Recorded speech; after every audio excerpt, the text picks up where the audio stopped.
Good evening, ladies and gentlemen. How are we getting on? Welcome back to another Fallout 76 video. So, we have 3 best builds to look at today, and by turn of fate, we've actually got 3 kind of glitchy ones to look at. Wasn't really my original plan to go with very glitched builds for today, but that's kind of where we've ended up. They are quite on the lore-friendly side, with sort of one exception, but even that we can kind of hand-wave away. So, yeah, kind of as glitched builds go, my favourite sort of thing. So, let's jump in, take a look at these, shall we? Build number 1. Little dark and gloomy, this one, but it's a cool build. We are sort of on the border between the Savage Divide and the Skyline Valley, coming from Dudist Priest here. And I think we can go off the right here at the start and say that that's probably the coolest name we're going to see today. I like this one a lot. There's some really cool angles, interesting shapes. The window here, using the slanted walls, is something I might have to try and remember and use at some point, because I don't see that very often, and it looks great. So, yeah, I like that a lot. We've got sections sticking off at different angles to create really kind of interesting shape, both inside and outside.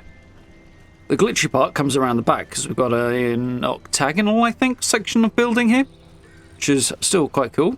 A few bits and pieces out front, adding a little bit of decoration. Obviously, in the dark, kind of hard to see it. Do some work with the Pip-Boy light there. And head on inside. Interesting use of the abandoned mine kit here for a relatively sciencey type build. It's not contrast, but for the kind of gloominess it works. As we can see, lots of purple light in this one. That looks very, very cool. Really kind of sci-fi, well, retro sci-fi, which is very much the Fallout thing. Bunch of mannequins around with mechanist armor on, which is cool. I do think there's room to maybe come off the walls a little bit with this one. Got a lot of open space, but that's my usual refrain. I like the little use of the bars there and the lights. The light boxes, that's the word. Together, they create quite a cool impression. There's also some nice little merge work done on here. Still looking for an occasion to actually use those energy ball light things on myself, but I haven't got around to it yet. Yeah, we've got TVs merged into the top of all of the consoles here, and I think that looks really, really cool. It's a nice effect that makes them a bit more unique and interesting, so cool idea. Not sure what to make of merging an asteroid into a honey beast, but okay. This is supposed to be an Enclave sort of research vibe, I think, and Freaky Animal Experiments is kind of the Enclave's bag, so yeah. We do have a very cool octagon-shaped sort of rustic greenhouse room here, which gives a nice display. It's really atmospheric, it's cool. Love this statue merged into the ground. Look, it's a cool set piece as well. And the clipping through of the side walls kind of closes the gap between the 2 separate pieces of structure, which is cool to start with. And also, again, changes up the internal space a bit. Makes it feel like an interesting transition from inside to outside. I like that quite well. Yeah, and apart from the statue, everything hugging the walls, though. Just my personal thing, I feel like a bit more 3D use of, or a bit more use of 3D space, rather. This was always a good vibe. There's exceptions, of course, yeah. Nice merge on the water cooler there to mix up the water cooler with the new Xion keg there. It's cool merging on the table as well. Yeah. Odd vibe on this little balcony area in a kind of hangout workout space. But, yeah. All in all, I quite like it. I'm not sure about the carpet outside, though. That I'm never quite sure about. It gets soggy in the rain. But I really like this build. Normally, I've kind of been moving away lately from darker builds, although today would appear to be an exception to that. This one kind of gets quite a lot of atmosphere, even if it is kind of hard to see sometimes.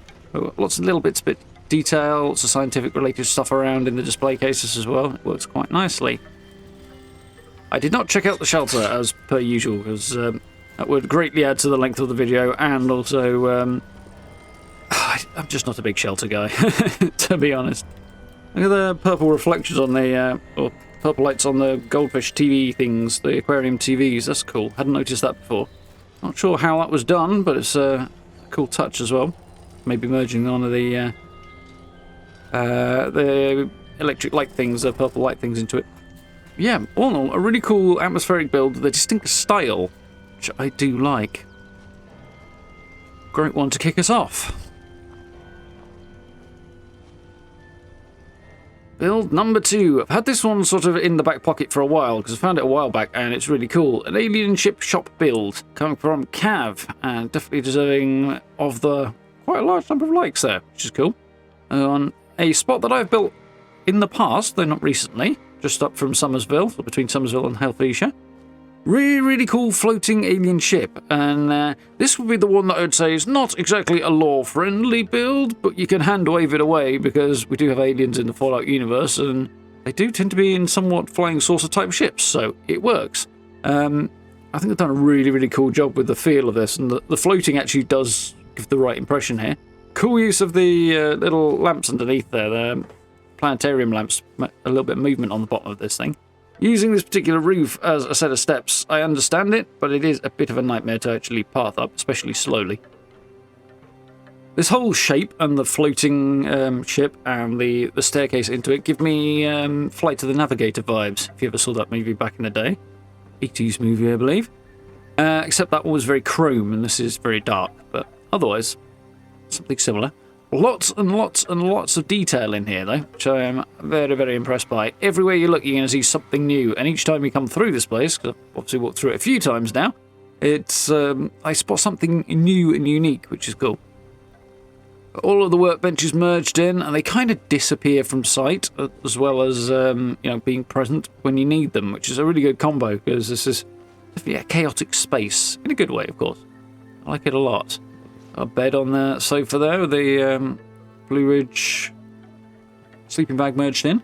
Sometimes it'd be a bit of a pain to merge sleeping bags into sofas. Definitely something I need to play around with a bit more, though. It's a good idea. I might have used a different brewing station there, though. With that one sunk so far down, your feet will sink into the ground to use it. And obviously the sink looks like it's rather full, so I'd have gone for a different one, but otherwise I think that works quite well. Same thing with that cooking station as well. A cooking station being in your camp is always handy, but this one's going to leave you kind of floating cross-legged in midair, which is not quite ideal.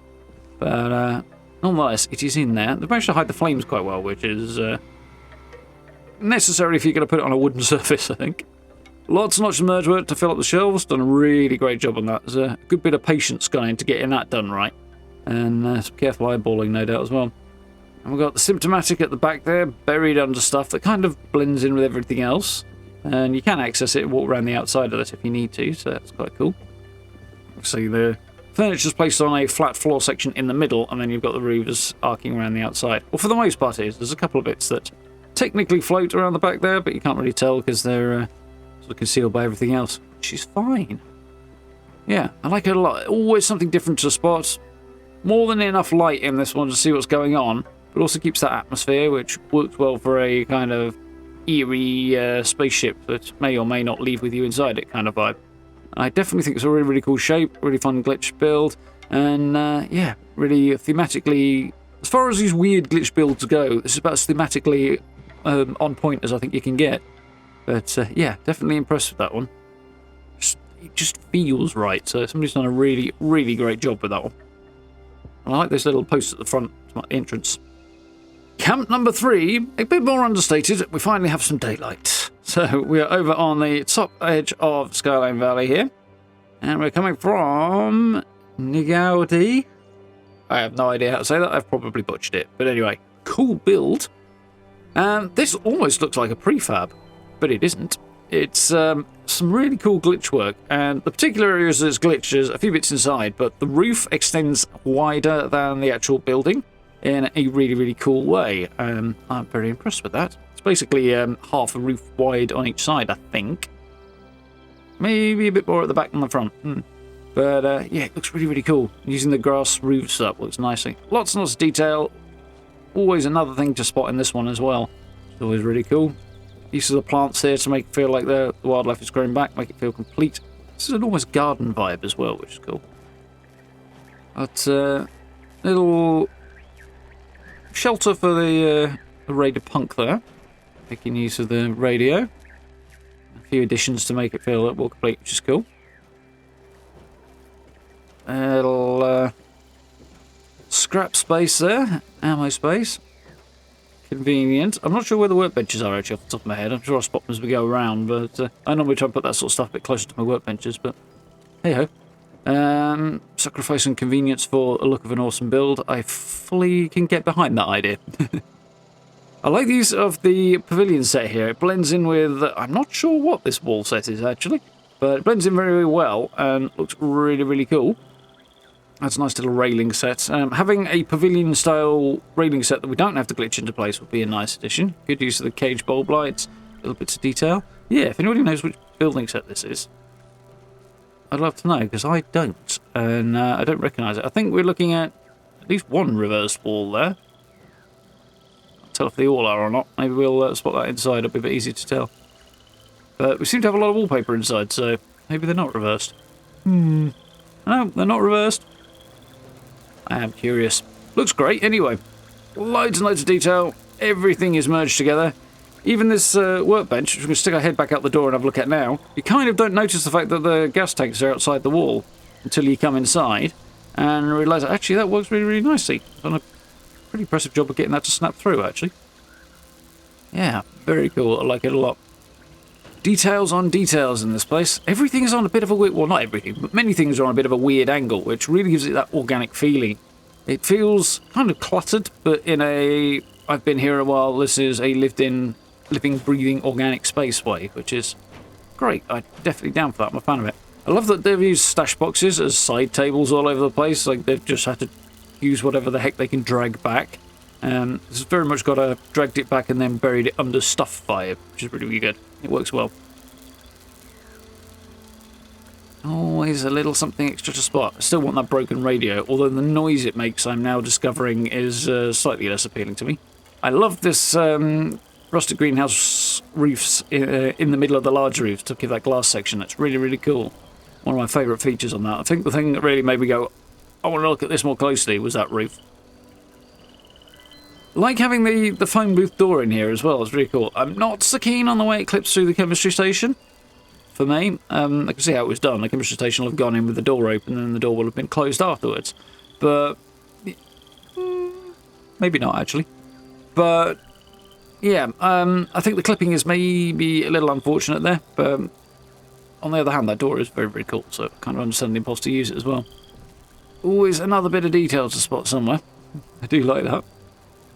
Curtains over the door there, stuff on the roof. Not the biggest fan of the generator clipping through on the top there. I think that could have been put elsewhere that's a little less intrusive in a way. I mean, it's kind of out of sight, so it's not intrusive in that regard, but nitpicking there, really, I think.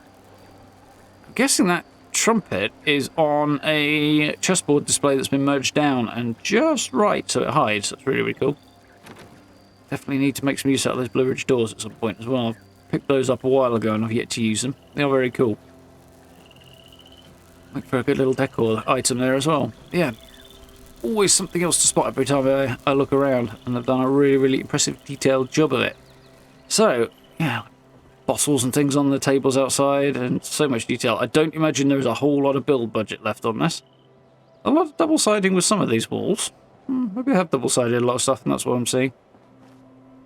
On the sort of cliff's edge there, I was noticing some double sided walls. We'll swing around the back and have a look at the roof from the outside. There's a couple of little bits and pieces out here for sort of practicality's sake, but all in all, a very cool roof there. And they've put a chimney on as well. I didn't see the chimney inside. Little glitching work there as well, I think. But yeah, all in all, some really, really cool builds here. 3 very interesting, unique builds with some cool shapes and ideas in that stay pretty much lore-friendly one way or another, and had a really, really cool vibe. So yeah, really enjoyed having a look around those. Thank you guys very much for watching. I hope you found this interesting, gave you a couple ideas. Awesome work on the part of everybody who has been featured today. If you liked the video, please consider dropping subs and likes. I very much appreciate it. We've got social media links in the description and channel memberships on the blue join button if you want to support the channel that way. I really, really appreciate that as well. If you get a chance, join us for live streams too. We're, of course, by Fallout 76, diving into the mini event at the moment, as well as a few other bits and pieces. And we are checking out the Oblivion remaster and Avowed, and we'll be going back to Itemfall again, hopefully next week. So lots of stuff on the go, so if you want to join us for there, I'd love to see you there. But for now, thank you very much for watching. I look forward to speaking to you all very, very soon.